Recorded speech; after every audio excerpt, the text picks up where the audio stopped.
আসসালামু আলাইকুম। আমরা অনেকেই ফোন ব্যবহার করি। তো আমি আজকে আপনাদেরকে একটা জিনিস দেখাচ্ছি।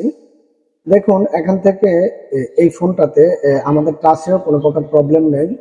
তো ফোনটির মডেল হচ্ছে স্যামসং অ্যাটম, বা আপনার হাতে যে কোনো ফোন হতে পারে, ভিভো, ওপো, এভরিথিং হতে পারে। দেখুন এখান থেকে কোনোভাবেই কোনো সেটিং এ যাওয়া যাচ্ছে না, বা কোনো প্রকার সেটিং করা যাচ্ছে না। তো এই জিনিসগুলা হয়তোবা আপনারা অনেকেই মনে করেন এটাতে কোনো প্রকার এলসিডি ইস্যু এসেছে। তো এখান থেকে আমি আপনাদেরকে টোটালি আজকে এই জিনিসগুলো কিভাবে সমাধান করবেন এখান থেকে টোটালি আপনাদেরকে এভরিথিং জিনিসটা দেখিয়ে দিচ্ছি। তো প্রিয় বন্ধুরা, তার জন্য আমাদেরকে ডাইরেক্টলি এখান থেকে সেটিং এ চলে যেতে হবে। সেটিং এ চলে যাওয়ার পর আমাদেরকে এখান থেকে স্মার্ট কন্ট্রোল নামে একটি অপশন আছে, বা এটা অ্যাক্সেসএবিলিটি নামেও থাকে অনেক ফোনের মধ্যে। তো কোন ফোনের মধ্যে এক এক ফোনের মধ্যে এক এক ভাবে থাকে। তো আপনার